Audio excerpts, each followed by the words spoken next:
My say is that we take you from overwhelmed and overthinking to booked and blossoming. Okay. I feel like 9 times out of 10, we are working on too many projects at one time.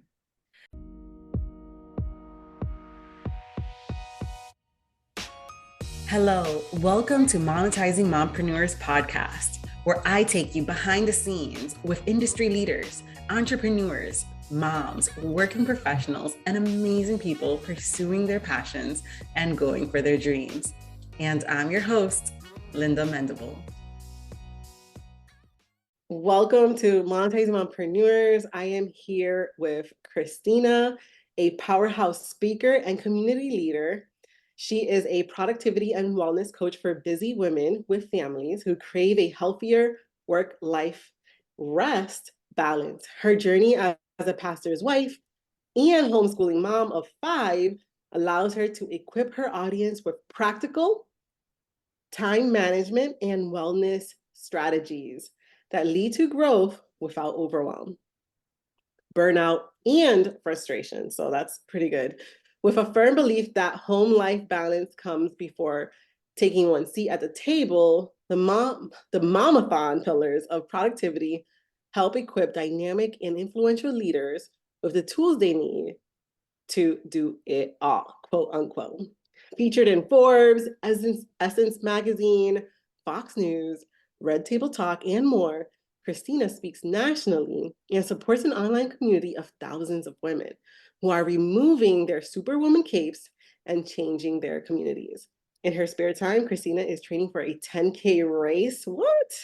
And telling kids to quiet down. Christina, welcome to the show. Hi, Linda. Thank you so much for having me.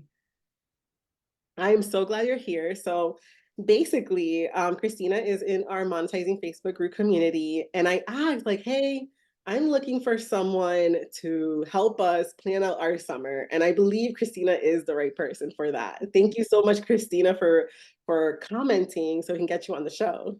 Absolutely. So much fun. This is one of my favorite topics, too.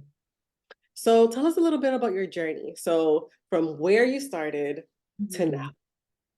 Okay, so I am a homeschooling mom of 5 incredible children. They usually are very loud and turned up. But rewinding back several years, we had our first son. I think almost everyone feels like they're kind of doing okay when you have just one kid. You have it handled. You're not outnumbered. And then we found out we were expecting another baby. So we're excited about this. Sure, we can have one more. We can handle that. We go to the doctor and she waves the wand over my stomach at our 9-week checkup. And I'm wondering, how does she see the baby's eyes so early? Like, I see 2 bubbles on the screen, and I'm like, can you zero in that early? I've only had one kid. Turns out we were expecting fraternal twins. So we went from kind of cool early 20 somethings to parents of 3 children, age 2 and under, with a minivan. And so that sharp transition in my motherhood journey really helped for me to work on redefining what success looked like for me. I wasn't working the same way. We know the cost of childcare, right?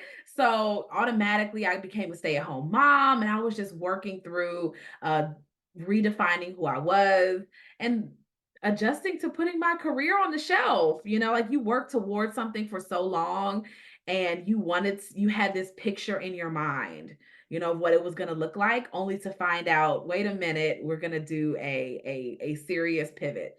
And so from that time, I worked on me, started running and trying to find my sanity a little bit. And from that place, the Momathon movement was born. Okay, so what was your career before? Because you had to Oh my leave. gosh. I went to college to be a veterinarian.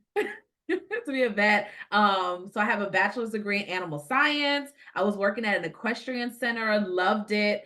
And then sometime about 8 months into the job, I found out I was expecting twins. And so my Oh, husband wow. said, how long are we going to keep up with, you working with the horses? So I got to stay till I was about 4 or 5 months pregnant. And then after that, I came home again.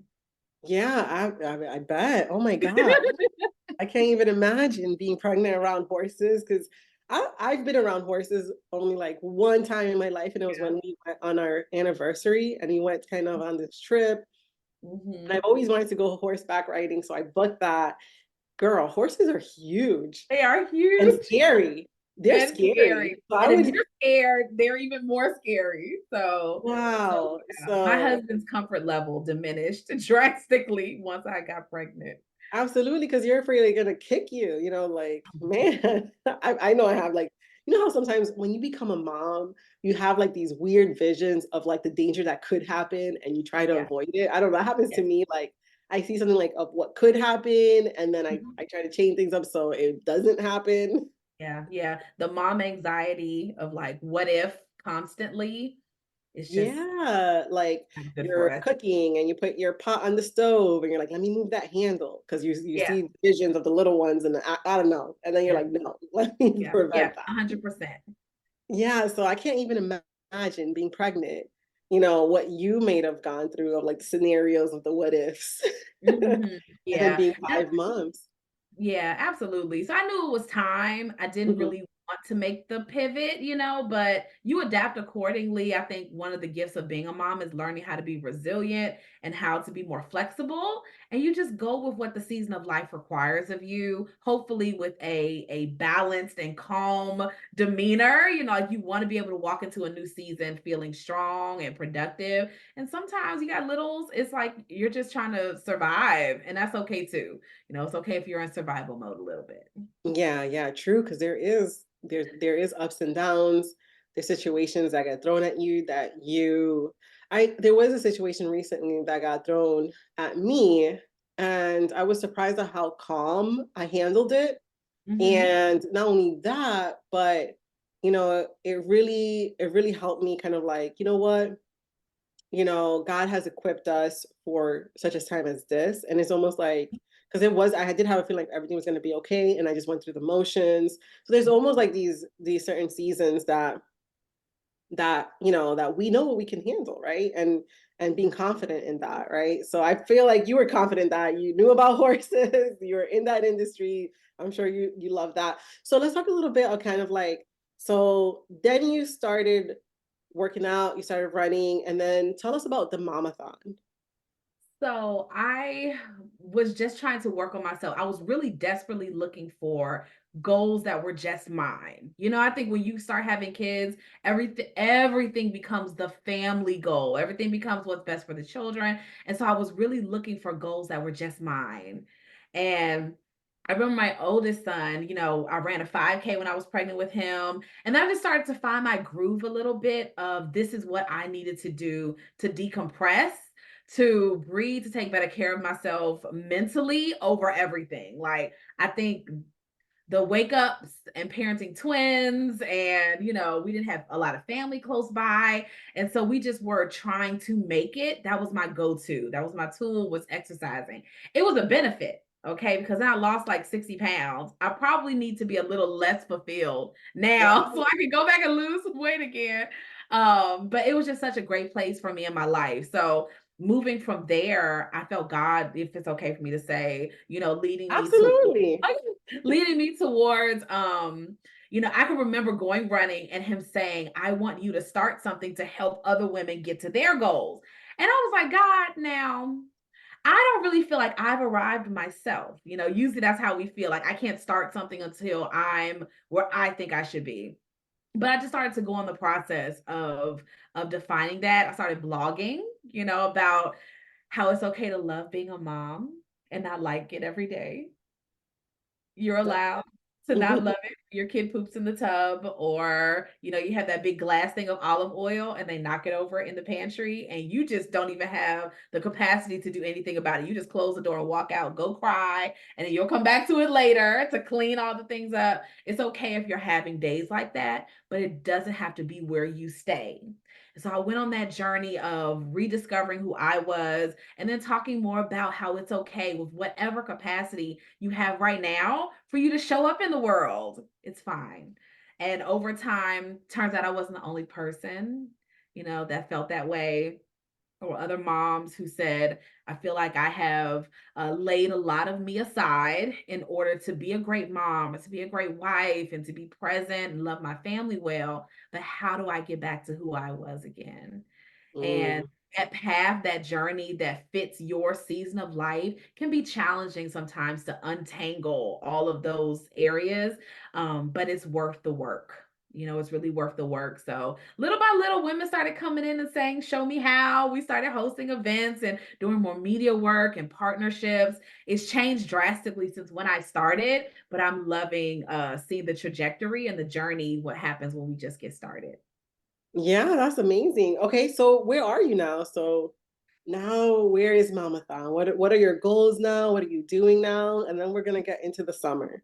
Oh my god. Okay, so now Momathon has 4 parts to it. Initially when I first started, I think I was just blogging, doing a little speaking here and there. And so now we have one-to-one coaching that is our coaching period that is in one pillar.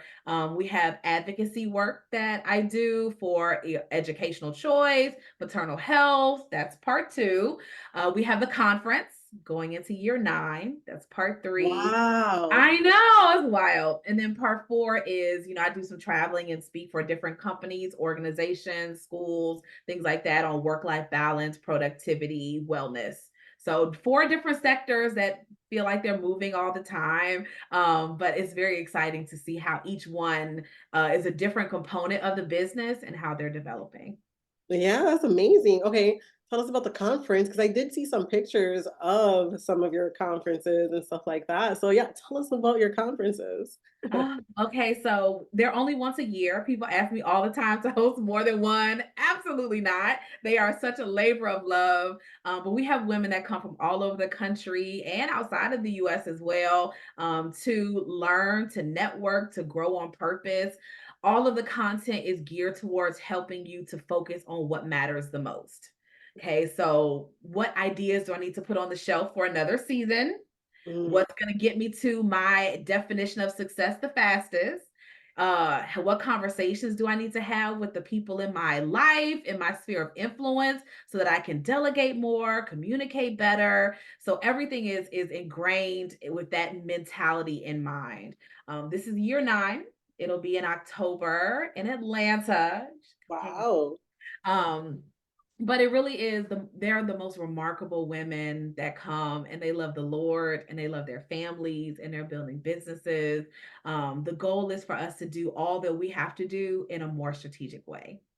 Oh wow. Okay. So are you mainly working with women with all any type of goals, or is it like women in entrepreneurship? Like is there a certain like demographic that you go towards? I know it's women, but women in business or women. I really believe women in business would get the best benefit from it. Now we have ladies who are single, no children, who come to this event, right? Or single, want kids, want family transitions.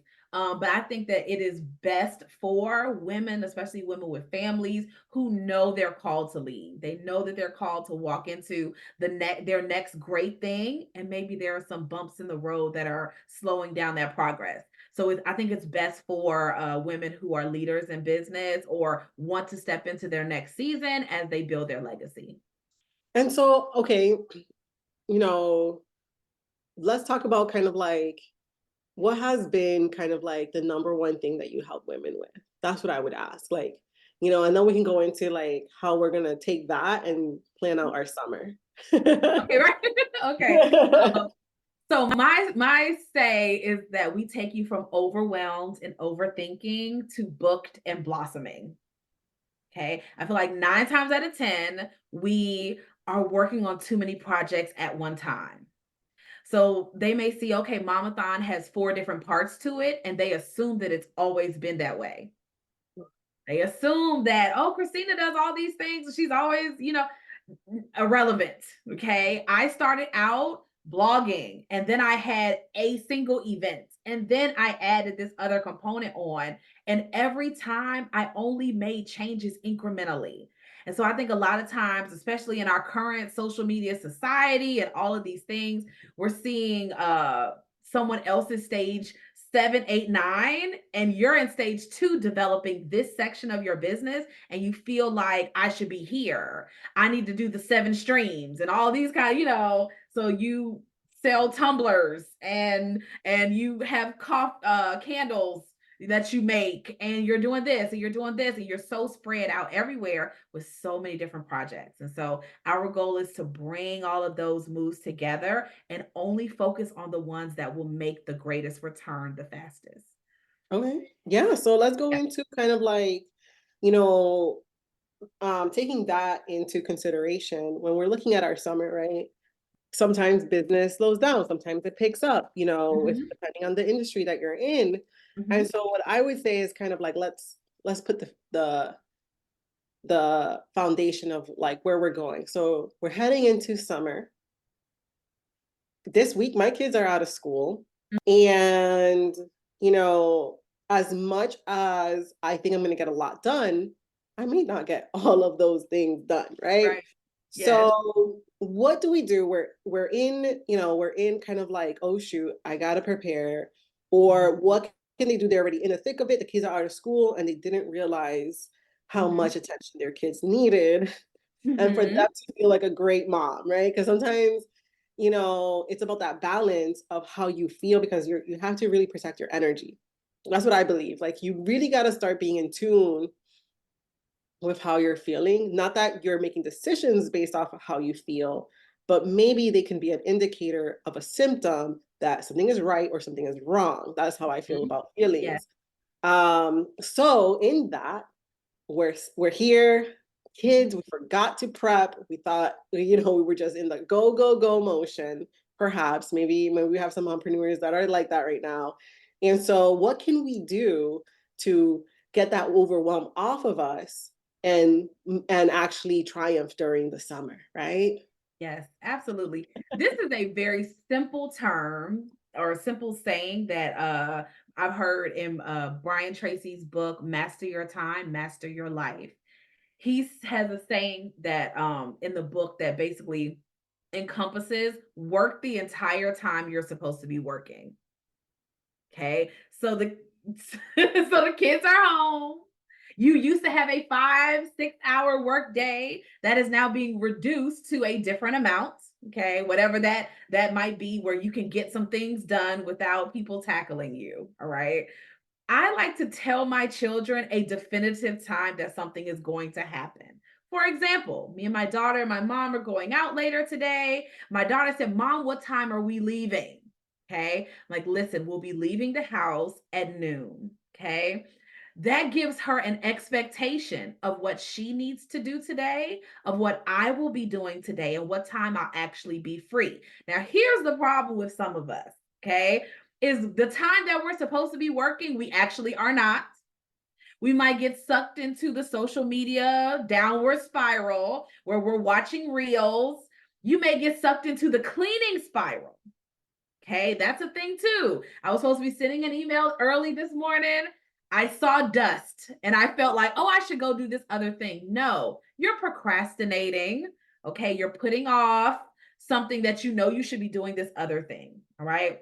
So I found very often that when we sit down to quote unquote work, we're not fully immersed.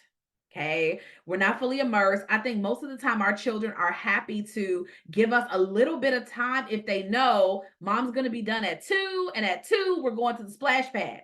But if you all interrupt me 50,000 times between 9 and 1, I can't get done what I need to get done. So I need you guys to leave my office, go be vegetables on your tablets or watch something on television until 1 o'clock. And at that time, I will be done and we can go move on. Okay. Yes, our schedules are different than normal, but I found sometimes it's not actually the kids that are the full distraction. We were distracted ahead of time, they just weren't here.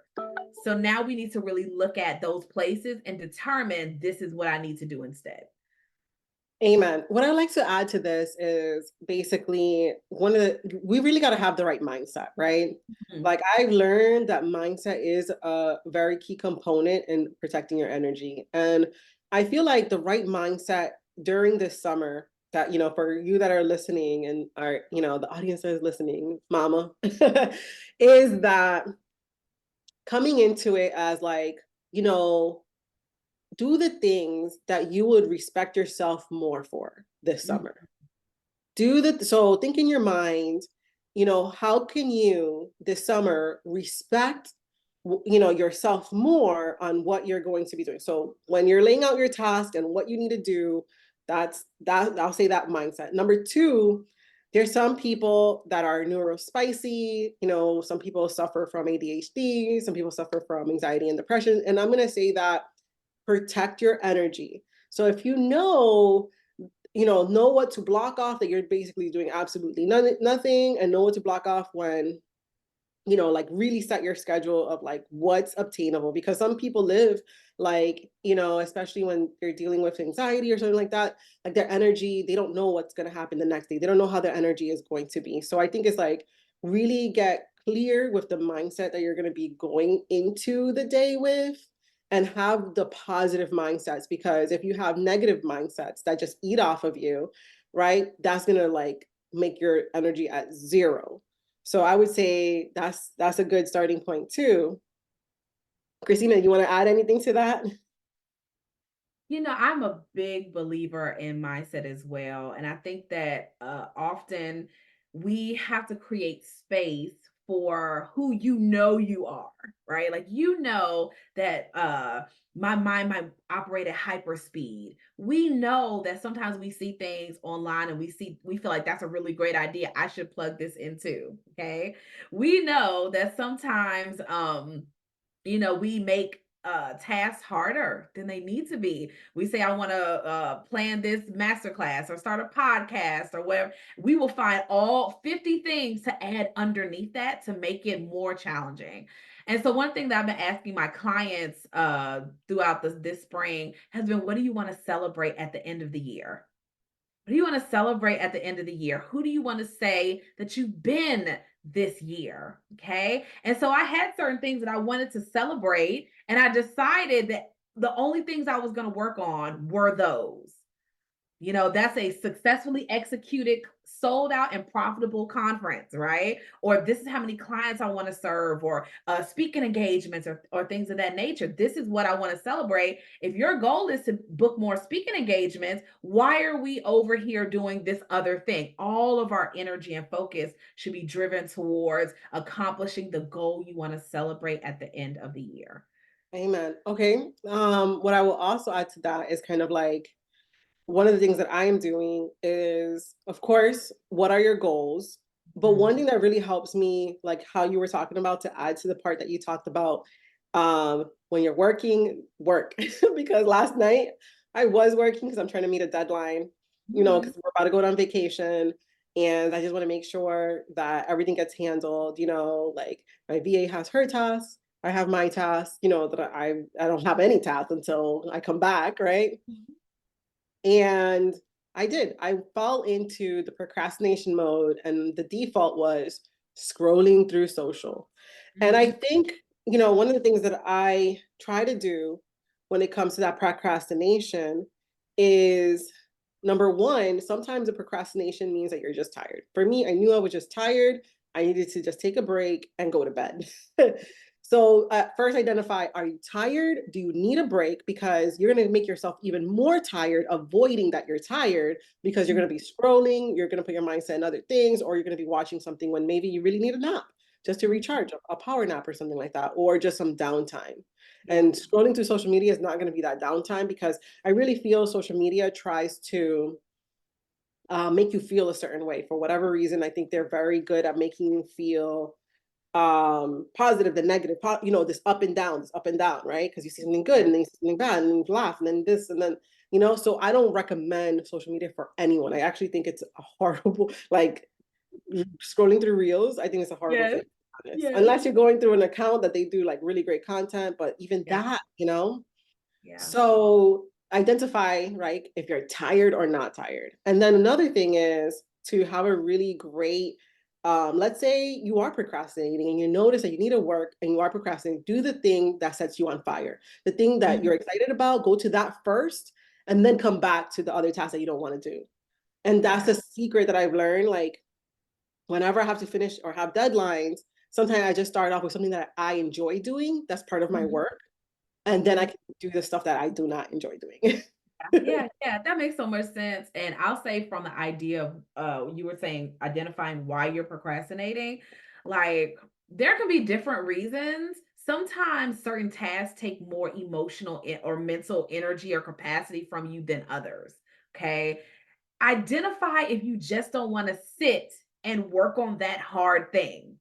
Okay. Like you may not have a whole long list of things, but you may need to put together a pitch for a collaboration or a media opportunity or a corporate proposal. And that means you have to go into Canva and make sure your stuff is updated and it's sexy and all these other things. That Oh, that man. takes a lot of emotional mental work. Okay. It We is. love to avoid I that like to thing. avoid pitches. Yes, You're absolutely. avoiding pitching because what if they don't answer? And what if it doesn't do anything? Like we have all of these other things that are wrapped up in Am I sounding professional? Am I sounding exactly. like Exactly. Is it my good gosh. enough? But Yeah, we have these things. Sometimes we're actually avoiding hard work, and that's okay. But let's just identify if this is what it actually is. Sometimes we're exhausted. You're up, click clacking on the tablet. It's 10 o'clock at night. It's 11 o'clock at night. Sis, go to bed, right? And then there yeah, are other times where it's the morning, you've had coffee, okay, you're caffeinated, you're good, but you go to work on that proposal that feels a little daunting, or is this professional enough, or you're having all these second guesses. And that is the reason why you're not, that's the reason why you're procrastinating and not finishing what you started. So let's just yeah. for you, Linda and I don't live with you, right? To the moms who are listening, if you clean instead of sending that proposal, but that proposal is a $20,000 opportunity. Leave the dust, send the proposal, come back to us later. I know, right? I mean, Yeah. I think doing the hard thing, bosses do what others won't. Sometimes Yes. I remember I used to say that to myself, like in the beginning when I was just getting some traction, I would say, bosses do what others won't. I got to do this, even though it Yeah. feels hard. And I think it's about doing those hard things. Sometimes we want to get further ahead, but we're avoiding the tasks that will actually get us further ahead. Absolutely. So Absolutely. identify what's holding you back. Like, really, I think it's good to just, instead of sitting there looking at your screen or defaulting to scrolling on social, I think one of the good things that you could do is kind of like how you were talking about, just first, I like, if you find yourself on your phone scrolling, stop and Mhm. ask yourself, why do I want to avoid this? Yeah. Because the truth shall set you free. So be Yes. truthful on why you don't. Because once you do, oh, because I don't want to. Okay, I get it. Yeah. And then do something that you love, and then go right back to it. Because what I've learned, when I hit deadlines, when I go into something that I do like to do, and Mhm. I feel I accomplished something, that positive like productivity can roll Mhm. over into that next task. Yes. Yes. So, because when you love something within your business and you do that work that you love within your business, Mhm. it will propel you forward into the stuff that you don't like so much. Yeah, absolutely. And to add to that, let's think about sometimes when we talk about like celebrating at the end of the year, any of these ideas of having something fulfilled and done. Okay. I always think of walking into it with it's done energy. Okay. So whenever I feel like, oh, I don't want to email about the partners or vendors about the conference or all these things, right? I Woo. envision a ballroom full of beautiful, incredible women, right? Most of them black and brown superheroes who are changing the world. I can see them, and we open a conference with worship, so I can see in my mind looking around the room and saying, "Man, God, thank you so much. It's done. Like we did it." Right? I can see that in my mind. That makes me say, "Girl, go back to work. Go back to that thing that maybe you're worried about a yes or a no or whatever, but this is already done. Your mind is in November now. Okay. And your mind is already done is successful. So, in what ways do you need to more positively envision the yes? That yes, knowing that it's coming to you is going to help you go and do the thing, the more challenging thing that other people are scared of doing or other people procrastinate on. Go pick that bag up. Yeah. Go be the person that they're looking for. What I would add to that is kind of like, what actually motivates you to accomplish a task? Mhm. Like for me, like I guess for you too, maybe is seeing that end product, right? When I envision the end product, I know like, okay, if I get this done, I'm closer to that result, right? Yeah. So envisioning that end product, and also people say it all the time, but knowing your why, like really digging deep into a why, because there's so many different whys, but digging deep into that why that keeps you showing up, like Yes. really digging into like what's going to make you, you know, that makes it worth it for you to accomplish those tasks.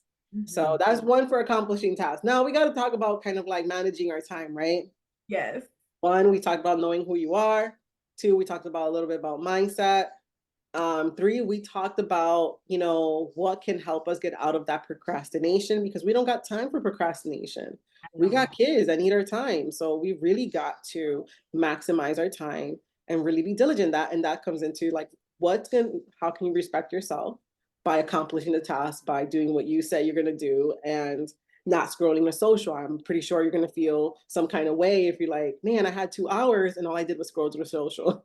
Yeah. Yeah. Absolutely.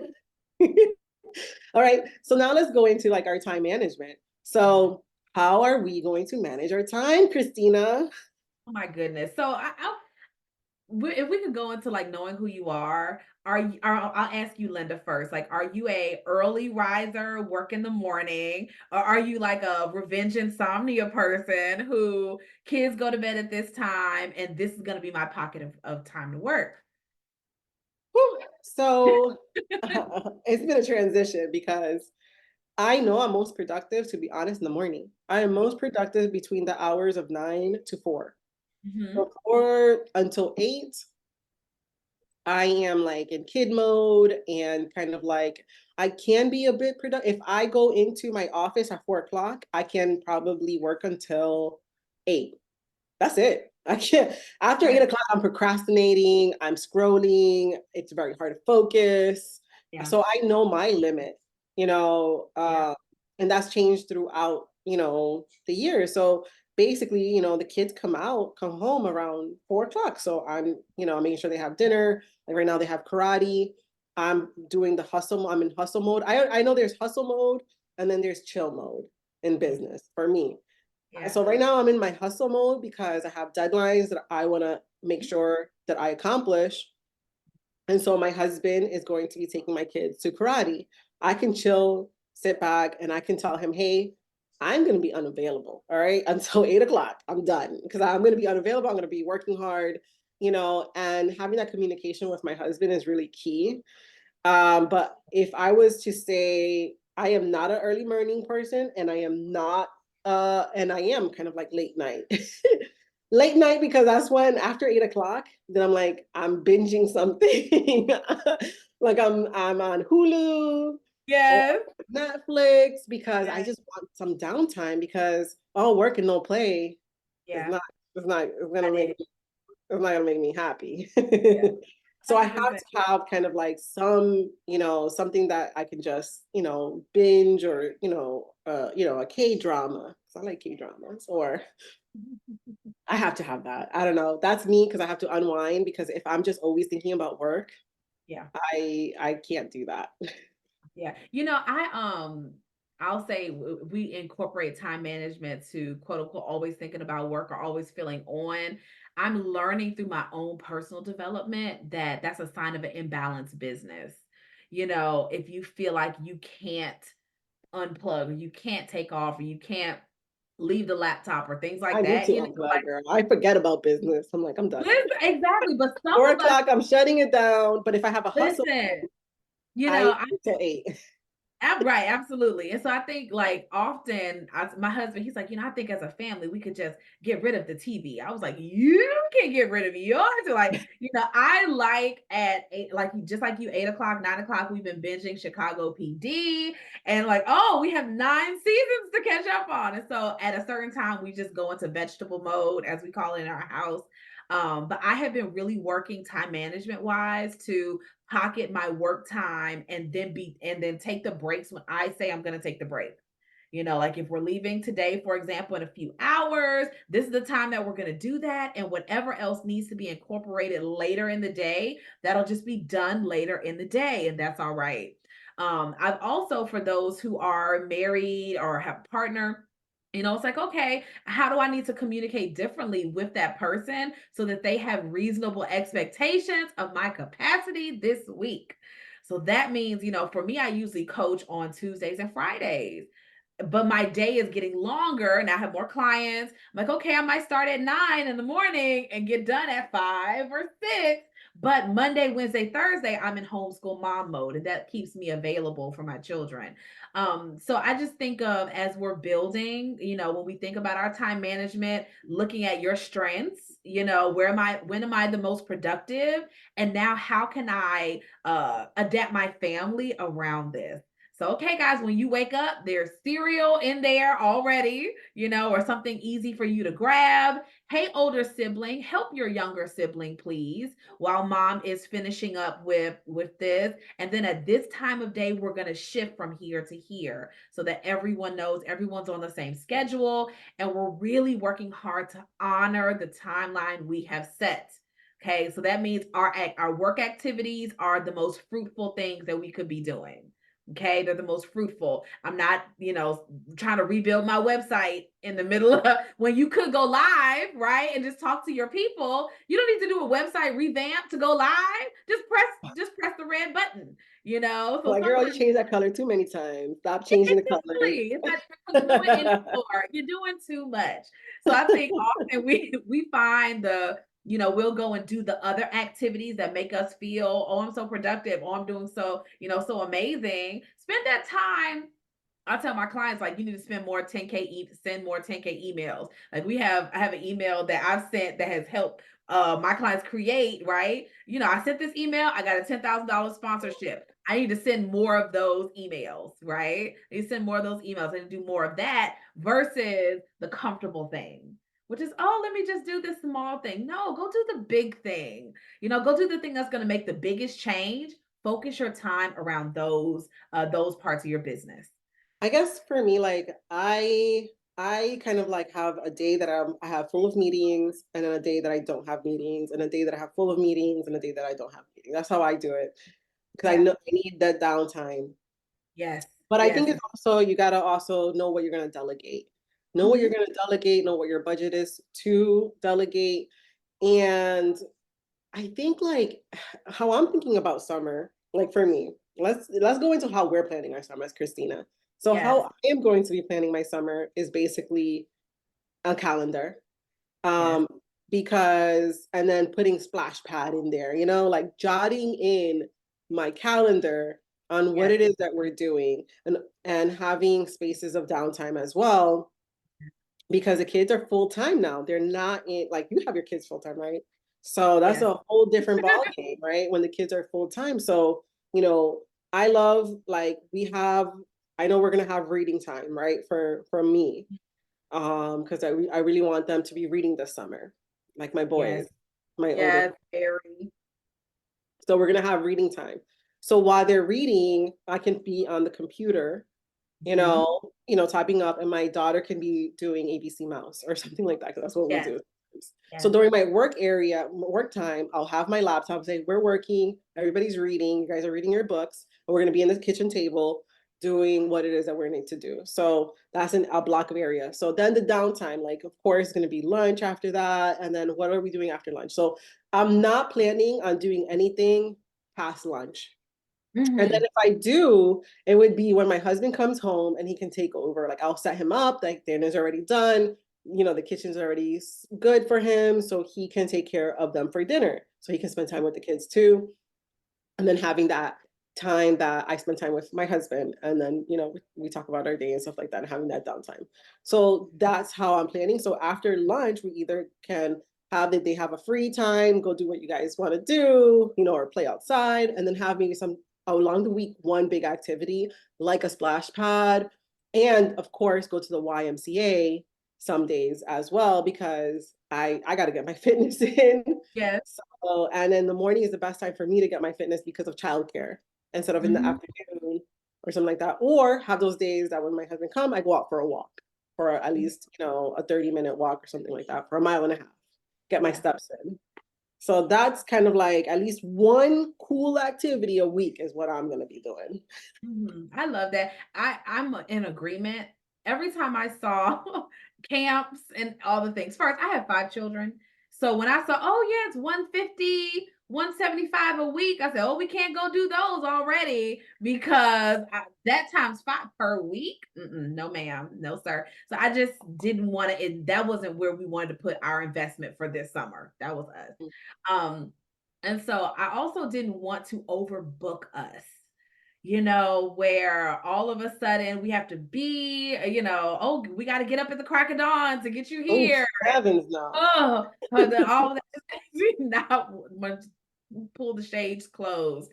And so between that traveling and having work related things, also work related travel, I was like, you know what? Why don't we just have a summer that is more decompressed, but we have like single days on the calendar. So there are like some youth summit, entrepreneurship, college readiness summit things I've been seeing in our local area. I have some kids who are older, so 6, 9, 14, 14, and 16. And so I really Wow. want my teens especially. Okay, here's this thing that's happening on this singular Saturday. Not every single day, all summer long. This one Saturday, let's take a trip, road trip or whatever, to go to this event that I think is going to be really great for you guys, to give you exposure, but we're not overbooked. We're not Yeah. overbooked and trying to be all the places. And so, I'm waking up in the morning, getting a couple hours of work in. If it's a Tuesday or a Friday, I'm coaching most of the day. My family knows not to really look for me. I kind of come out in between sessions, hug people. Did you eat? I love you. Oh, went back into the room like a ghost, back into my office. But Oh, it's you know, this awesome way to create a path that works, versus you feeling like every single day there's something solid that has to be there every single day. That can be very daunting and overwhelming for us, especially when you're already overbooked. We thought the summer was supposed to be fun and a deep breath. And so now we've kind of taken that over to I need to have my children book for something every single day, mostly to kind of slide them to the side and keep life normal. Sometimes we don't really want to be bothered. It's okay. I'll say it. My husband and I will go to Starbucks and right. If we want to get work done uninterrupted. If we're here with the kids, they're going to ask questions and talk to us about things. If we go to Starbucks, we can get a whole day's worth of work done in 3 hours and come back home and be more present. So exactly. sometimes, I yeah, think 3 hours is a great block of time. Like I've yeah, done 3 hour increments and it really, really helps me. So I've learned how to get a lot done in three yes, hours. little, yeah, in little Yes. And time. then, because sometimes you need that break after 3 hours, it's good to have a break. You can actually be more productive if you break off your time. At least Yeah, have 3 hours that you're focused on something and then boom, yeah, take that break and then you can come back. yeah. But I also signed up for VBS, so Vacation Bible Study for the kids. So Uh-huh. I did sign up for something like that our local church Yes, has. yes. So we're gonna be, and that's once a week that we're gonna be doing, and I got to be there with them. So we're doing that. So I kind of like that just because my goal is balance, right? So Saturdays, every Saturday, my family, we spend time together. Like we go to the farmer, like we either go to a flea market or we go to a farm and we buy groceries and we eat ice cream. And that's my cheat day. So I get some carbs in. Yeah, because I eliminated a lot of items from my diet. Like I've eliminated bread this Mhm, week, but I've mhm. eliminated already rice for a whole month. And so Mhm. now I've eliminated bread. Yeah, just because it makes me very, very sluggish. After Yeah. I eliminated rice, I feel I have more energy than I ever did. And I'm noticing because I'm doing like little by little eliminating stuff instead of like doing cold turkey. So I Yes. can't. I'm doing it little by little, eliminating certain things and checking how I feel. Yeah. And so after I eliminated bread, girl, I feel so like I don't feel bad after lunch. I feel like I can work after lunch. Like before I would eat lunch, I would feel very sluggish. And I was like, you know what? Let me just take a nap, mid-afternoon nap, because, and then, and if my daughter is with me, I would take a nap with her, force her because she hates naps, but not really force her. Like, come on, take a nap with me. You need it because you get cranky, because she does. She does, and she knows. Yeah. Because my kids are 5, 7, and 10. Mm-hmm. So it's a different season for us, that they need a lot more attention. And so my goal is to really spend a good amount of time with them, sometimes play video games with them. So I'm managing my time like that. And I've already established a certain way that my business is, that I only show up like once a week in my community, for like our society, our membership. And so I've established that I don't have to, be on all the time, right? Absolutely, absolutely. I think that's really key is what does I'm big on finding your flow for your season of life. What does best look like for you?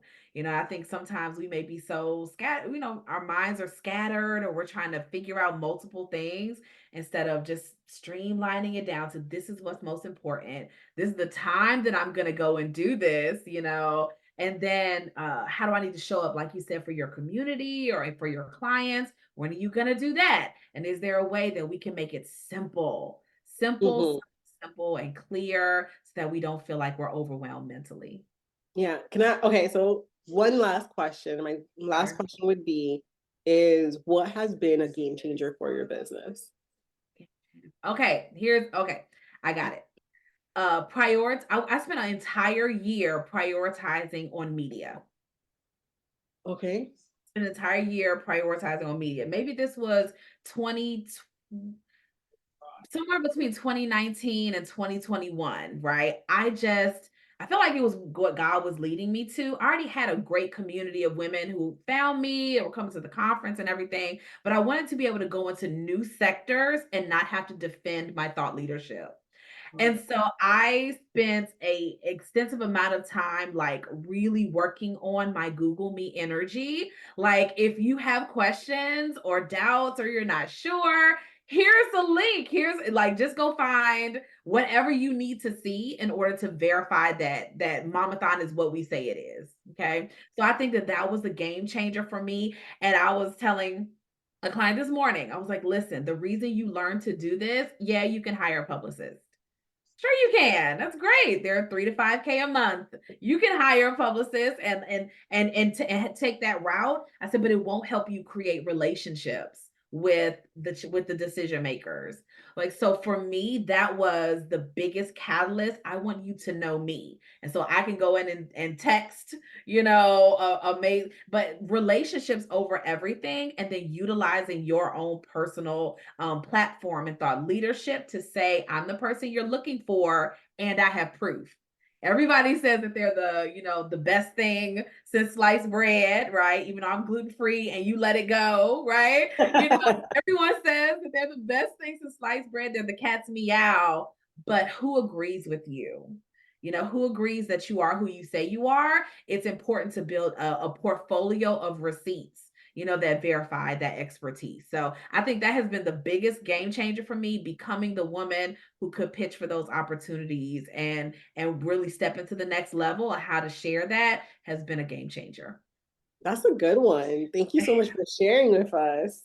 Absolutely. Christina, where can people find you? I know they can find you on Forbes and Essence Magazine, Fox News, and Red Team Blog.